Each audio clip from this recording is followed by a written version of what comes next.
പണം കിട്ടാറുണ്ട്, പക്ഷേ എവിടെ പോകുന്നുവെന്നറിയില്ല. എൻ്റേത് ഓട്ടക്കൈയാണെന്ന് തോന്നുന്നു. നിങ്ങളും ഇങ്ങനെ ചിന്തിക്കുന്നവരാണോ? ഇന്നത്തെ വീഡിയോയിൽ നമുക്ക് നോക്കാം പലരും അറിയാതെ ചെയ്തുകൊണ്ടിരിക്കുന്ന നിങ്ങളുടെ പണം ചോർത്തുന്ന ആ 7 ശീലങ്ങൾ. ഇതിനെക്കുറിച്ച് നിങ്ങൾക്ക് മനസ്സിലായാൽ പിന്നെ നിങ്ങൾക്ക് പണം സംരക്ഷിക്കാനും സമ്പന്നനായി വളരാനും സാധിക്കും.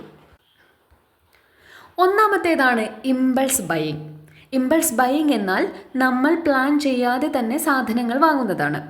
നിങ്ങൾ ഓൺലൈനിൽ സ്ക്രോൾ ചെയ്യുകയാണെന്ന് വിചാരിക്കുക. പെട്ടെന്നൊരു സാധനം നിങ്ങളുടെ കണ്ണിലുടക്കുന്നു. 50% ഓഫറുമുണ്ട്.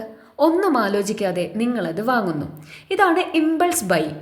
ചെറിയ വിലയാണെന്ന് കരുതിയായിരിക്കും വാങ്ങുന്നത്. എന്നാൽ ഒരു മാസത്തേക്ക് ഇത് നോക്കുമ്പോൾ വലിയ എമൗണ്ടായി മാറിയിട്ടുണ്ടാകും. അത്യാവശ്യമല്ലാത്ത സാധനങ്ങൾ വാങ്ങുമ്പോൾ ചുരുങ്ങിയത് 24 മണിക്കൂർ വെയിറ്റ് ചെയ്യുക. നാളെയും നിങ്ങൾക്കത് വേണമെന്നാണെങ്കിൽ മാത്രം അത് വാങ്ങുക. രണ്ടാമത്തേതാണ് subscription trap. Netflix, Hotstar, Spotify എന്ന് തുടങ്ങി എല്ലാ സബ്സ്ക്രിപ്ഷൻസും നമ്മൾ എടുത്തു വയ്ക്കും. എന്നാൽ നമ്മളിത് ഉപയോഗിക്കുന്നത് വളരെ കുറവായിരിക്കും. എല്ലാ മാസവും സബ്സ്ക്രിപ്ഷൻ റിവ്യൂ ചെയ്യുക. ഓട്ടോ പേ പരമാവധി ഒഴിവാക്കുക. ട്രൂബിൽ, റെസോ പേ തുടങ്ങിയ ആപ്പുകൾ നിങ്ങളെ ഓട്ടോ പേ ട്രാക്ക് ചെയ്യാൻ സഹായിക്കും. മൂന്നാമത്തേതാണ് always buying branded. Branded cloth വാങ്ങുന്നതും പ്രീമിയം ഫോൺ വാങ്ങുന്നതും നല്ലതാണ്. പക്ഷേ പൂർണ്ണമായും ബ്രാൻഡിൽ മാത്രം ഒതുങ്ങി നിൽക്കുന്നത് നല്ലതല്ല. കാരണം ബ്രാൻഡഡ് എപ്പോഴും എക്സ്പെൻസീവ് ആണ്. ജസ്റ്റ് ഒരു ലോഗോയ്ക്ക് വേണ്ടി ചിലപ്പോൾ നിങ്ങൾ എക്സ്ട്രാ പണം കൊടുക്കേണ്ടി വരും. ക്വാളിറ്റിക്ക് വലിയ വ്യത്യാസം ഇല്ലാതെ തന്നെ.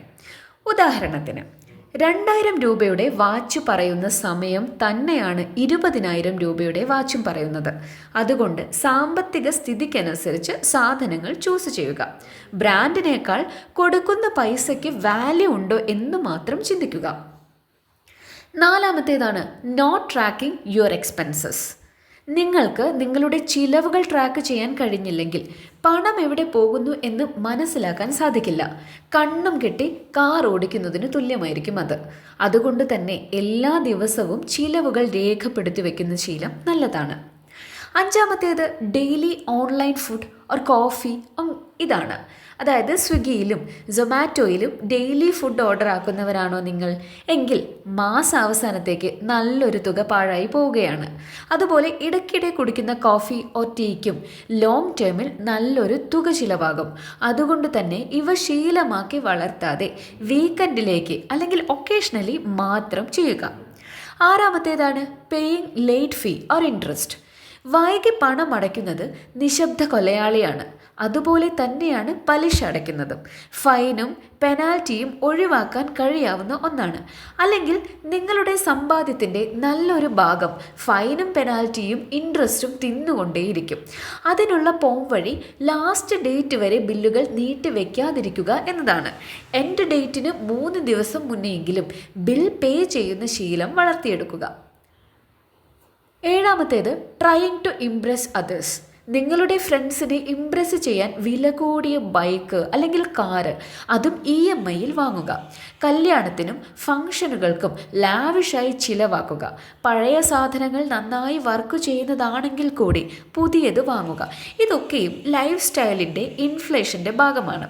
ആളുകൾ ബ്രോക്കാകാനുള്ള പ്രധാന കാരണവും ഇതാണ്. നിങ്ങളുടെ ആവശ്യങ്ങളെ തൃപ്തിപ്പെടുത്താൻ മാത്രം ചിലവ് ചെയ്യുക. ഇത്രയുമാണ് ആ 7 ശീലങ്ങൾ. ഇവയിൽ ഏതാണ് നിങ്ങൾക്കുള്ളത്? കമൻറ്റിൽ രേഖപ്പെടുത്തൂ. ഇതല്ലാതെ പണം ചോരുന്ന മറ്റു വഴികൾ ഏതൊക്കെയാണ്? വീഡിയോ ഇഷ്ടമായാൽ ലൈക്ക് ചെയ്യുക.